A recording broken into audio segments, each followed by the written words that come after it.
इस कहानी की शुरुआत होती है आज के पाकिस्तान और उत्तर पश्चिमी भारत के इलाकों से, जहां लगभग 3300 ईसा पूर्व में एक क्रांति जन्म ले रही थी। जब दुनिया के बाकी हिस्सों में इंसान कबीलों में रह रहे थे और शिकार पर निर्भर थे, सिंधु नदी और सरस्वती नदी के उपजाऊ मैदानों में हमारे पूर्वज दुनिया का पहला नियोजित शहरीकरण यानी अर्बन सिविलाइजेशन खड़ी कर रहे थे। यह सभ्यता 10 लाख वर्ग किलोमीटर से भी ज्यादा इलाके में फैली थी, जो उस समय के मिस्र और मेसोपोटामिया की सभ्यताओं को अगर मिला दिया जाए तो उससे भी बड़ी थी। हड़प्पा और मोहनजोदड़ो जैसे शहर इस सभ्यता के मुकुट थे, लेकिन इन शहरों को खास बनाती थी उनकी प्लानिंग। अगर आप ड्रोन लेकर उस समय ऊपर उड़ते तो आपको नीचे एक विशाल शतरंज की बिसात बिछी हुई दिखाई देती। इसे ग्रिड सिस्टम कहा जाता है। सड़कें टेढ़ी मेढ़ी नहीं थीं, बल्कि एक दूसरे को 90 डिग्री के समकोण पर काटती थीं। मुख्य सड़कें उत्तर से दक्षिण की ओर जाती थीं, ताकि हवाएं जब चलें तो पूरा शहर अपने आप साफ हो जाए। ये इंजीनियरिंग का वह स्तर था जो आज भी दुनिया भर के आर्किटेक्ट्स को हैरान कर देता है। हड़प्पा के इंजीनियरों को ईंटों का जादूगर कहा जा सकता है। उन्होंने निर्माण के लिए एक ऐसा स्टैंडर्ड तय किया था जो पूरे साम्राज्य में लागू होता था, चाहे आप उत्तर में हो या दक्षिण में। हर जगह ईंटों का अनुपात बिल्कुल एक जैसा था। यह समानता इस बात का सबसे बड़ा सबूत है कि 5000 साल पहले भी एक मजबूत केंद्रीय प्रशासन था जो इन मानकों को सख्ती से लागू करता था। घरों की बनावट भी कमाल की थी। मुख्य सड़क पर होने वाले शोर और धूल से बचने के लिए घरों के दरवाजे मुख्य सड़क की बजाय पीछे की गलियों में खुलते थे। लगभग हर घर में एक आंगन था, रसोई थी और सबसे चौंकाने वाली बात, एक निजी स्नानागार और टॉयलेट था। दीवारें इतनी मोटी बनाई जाती थीं कि गर्मियों में भी घर के अंदर ठंडक बनी रहे। यह वास्तुकला की वो समझ थी जो बताती है कि वे आराम और विज्ञान दोनों को महत्व देते थे। मोहनजोदड़ो के खंडहरों के बीचों बीच एक संरचना ऐसी है जो आज भी हमें विस्मित करती है, द ग्रेट बाथ या विशाल स्नानागार। यह लगभग 39 फीट लंबा और 23 फीट चौड़ा है। फीट चौड़ा एक जलकुंड था। इसकी इंजीनियरिंग बेमिसाल है। पानी रिसकर बाहर न जाए, इसके लिए ईंटों को जमाने में जिप्सम के गारे का इस्तेमाल किया गया और उसके ऊपर बिटुमेन यानी प्राकृतिक तारकोल की एक मोटी परत चढ़ाई गई।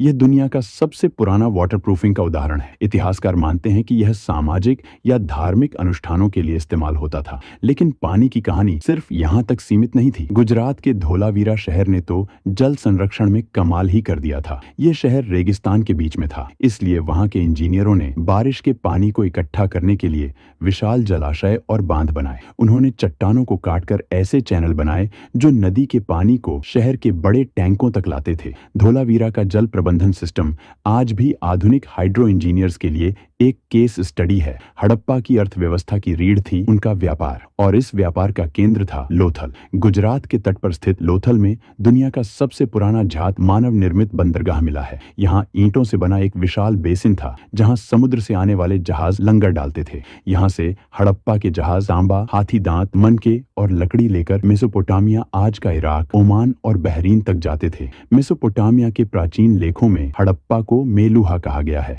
सुदूर देशों में मिली हड़प्पा की मोहरें इस बात का सबूत हैं कि उनका व्यापारिक नेटवर्क कितना विशाल था। वे वजन तौलने के लिए पत्थर के बांटों का इस्तेमाल करते थे। लेकिन इस सभ्यता का सबसे बड़ा रहस्य आज भी हमें चुनौती दे रहा है, उनकी लिपि। हड़प्पा के लोगों ने हजारों मुहरों पर, बर्तनों पर और तांबे की प्लेटों पर कुछ लिखा है। लगभग 400 से ज्यादा अलग अलग अक्षर मिले हैं। धोलावीरा में एक बड़ा साइन बोर्ड मिला है जिस पर 10 बड़े अक्षर लिखे हैं। शायद यह दुनिया का पहला बिलबोर्ड था, लेकिन 100 साल की कोशिशों के बाद भी हम इसे पढ़ नहीं पाए हैं। हम नहीं जानते कि वे कौन सी भाषा बोलते थे। जिस दिन यह लिपि डिकोड हो जाएगी, उस दिन इतिहास दोबारा लिखा जाएगा। धर्म की बात करें तो वे प्रकृति पूजक थे। सबसे दिलचस्प है पशुपति सील, जिसमें एक व्यक्ति योग मुद्रा में बैठा है और जानवरों से घिरा है। कई विद्वान इसे भगवान शिव का प्रारंभिक रूप मानते हैं। स्वास्तिक का चिन्ह, पीपल की पूजा और मांग में सिंदूर, ये सब हमें विरासत में वहीं से मिले हैं। इतनी महान, इतनी विकसित सभ्यता जो लगभग 1000 सालों तक शान से खड़ी रही, आखिर उसका अंत कैसे हुआ? 1900 ईसा पूर्व के आसपास शहरों में गिरावट आने लगी, नालियां जाम होने लगीं और व्यापार ठप पड़ गया। पहले माना जाता था कि आर्यों ने हमला किया, लेकिन अब विज्ञान ने इसे नकार दिया है। असली कातिल था जलवायु परिवर्तन। सैटेलाइट इमेजरी बताती है कि उस समय सरस्वती नदी, जिसके किनारे सैकड़ों बस्तियां थीं, वह सूखने लगी क्योंकि टेक्टोनिक टेक्टोनिक हलचल ने उसके पानी को यमुना की तरफ मोड़ दिया। दूसरी तरफ सिंधु नदी ने अपना रास्ता बदल लिया, जिससे भयंकर बाढ़ आई। मानसून कमजोर पड़ गया और सूखा पड़ने लगा। जब पानी ही नहीं रहा तो शहर वीरान हो गए। लोग अपने शानदार घरों को छोड़कर पूर्व और दक्षिण की ओर गंगा के मैदानों की तरफ पलायन कर गए। वे मरे नहीं, वे बस बिखर गए। हड़प्पा सभ्यता खत्म हो गई, लेकिन वह मरी नहीं। आज भी जब हम हाथ जोड़कर नमस्ते करते हैं, जब हम योग करते हैं या जब हम अपने घरों में आंगन बनाते हैं, तो हम अनजाने में उसी 5000 साल पुरानी परंपरा को निभा रहे होते हैं। हड़प्पा के लोग हमारे भीतर जीवित हैं। उनका खून और उनका डीएनए आज भी भारत की रगों में दौड़ रहा है। यह खामोश खंडहर हमें याद दिलाते हैं कि हम उस विरासत के वारिस हैं जो तब भी विश्व गुरु थी, जब बाकी दुनिया अभी चलना सीख रही थी। यह इतिहास सिर्फ